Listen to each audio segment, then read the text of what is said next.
So Bismillahirrahmanirrahim, welcome to Ordinary Days.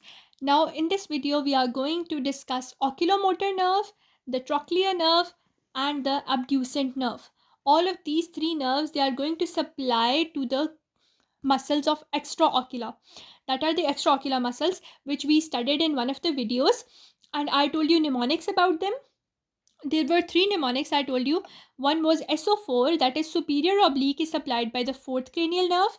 The other one was LR6, that is lateral rectus, is supplied by the sixth cranial nerve or abducent nerve. And also I told you that this nerve was passing between the two heads of the lateral rectus muscle. That is why it was supplied by this abducent nerve. After that, we are going to discuss the other nerve, the one and only nerve that is left, that supplies all the remaining muscles of the eye, that is the oculomotor nerve. So we will begin with the cranial nerve number 3, which is the oculomotor nerve.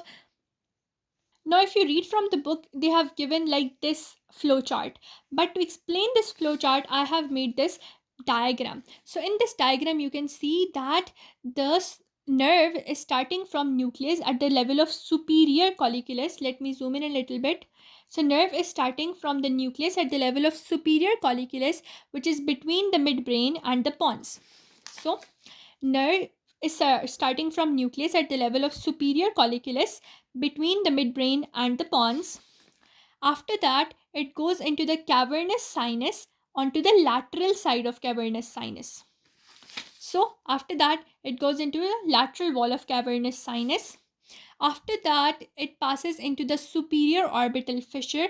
In the fissure, the oculomotor nerve divides into a superior branch and an inferior branch. Now, the superior branch, it is going to supply two muscles that are present superiorly. One is the superior rectus muscle, and other one is the muscle of upper eyelid, that is levator palpebrae superioris. Onto the lower part, it supplies two muscles that are present in the Lockwood ligament. They were inferior oblique and inferior rectus. After that, it supplies the medial rectus muscle. Since the upper part is superior one, so it supplies the so upper part is the superior one, so it will supply a superior rectus muscle, and along with that the upper eyelid muscle, the levator palpebrae. For the inferior one, it is going to supply the inferior muscle, both the recti, uh, that is the inferior rectus, and inferior oblique, both the inferior muscles. Along with that, it goes a little bit medially, that is it supplies the medial rectus muscle.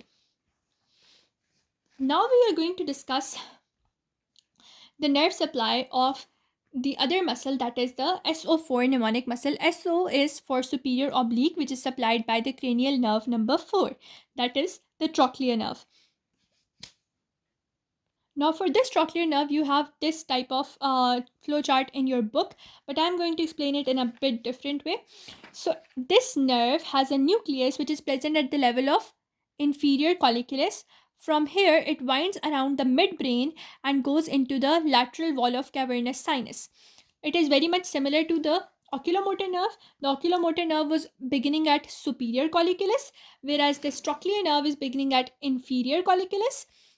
Both of them go into the lateral part of cavernous sinus, then they pass through superior orbital fissure and supply the superior oblique muscle in the orbit. And when I told you about the actions of the muscle, we did this diagram, and in this diagram I told you we are going to write medial side and lateral side, and on the lateral side we had the two oblique muscles, and I told you that this superior oblique will be present inferiorly on the lateral side, and its actions will be downward movement, then its action will be lateral movement or abduction, and its action will be intorsion. So these were three actions of the superior oblique muscle, which was supplied by trochlear nerve, beginning at inferior colliculus to the lateral wall of cavernous sinus, passing through superior orbital fissure, supplying the superior oblique muscle. After that, we have the abducent nerve. So abducent nerve is the cranial nerve number 6.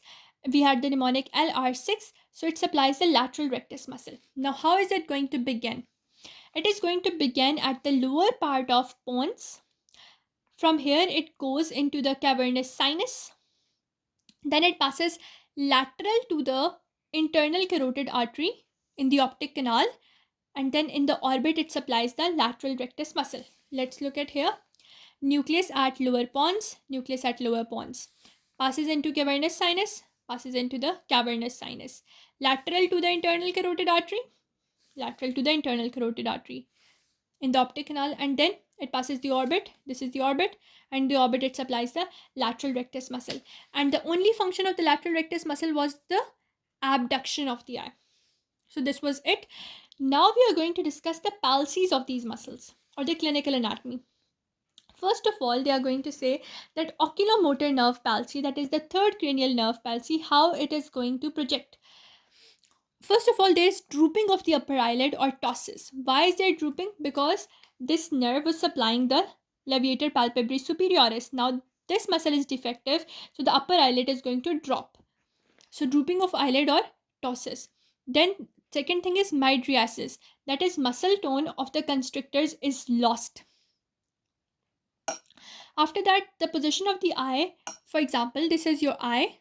The position of the eyeball in this eye is going to be down and out. Why is it down and why is it out? It is because all the muscles that are supplied by the oculomotor nerve, now they are damaged. So the muscles which are working well, they will do their actions. Which muscles are not supplied by oculomotor nerve? They are the lateral rectus muscle, which is present over here, and superior oblique muscle which is present inferiorly over here. So the lateral rectus is present, so it is going to pull the eye outwards. So this is lateral rectus working, pulling the eye outwards, whereas the superior oblique, it is going to pull the eye downwards, similarly outwards as well.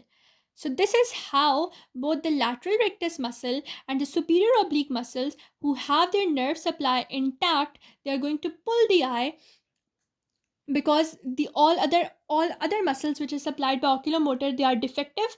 So these two muscles are working only, and eye is downwards and outwards. Now in the trochlear nerve palsy, the trochlear nerve supplies, SO4 supplies superior oblique, and the actions of superior oblique were this one.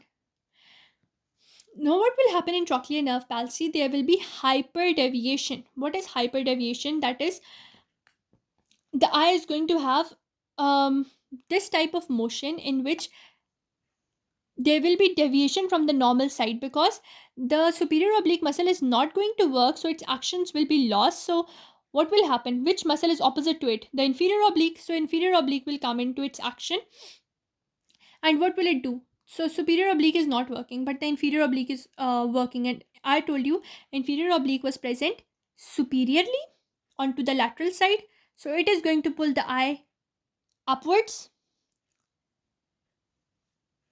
So this is upward movement. Also, what was this? And because this condition is pulling the eye upwards, it is called a vertical or torsional diplopia. Diplopia is double vision.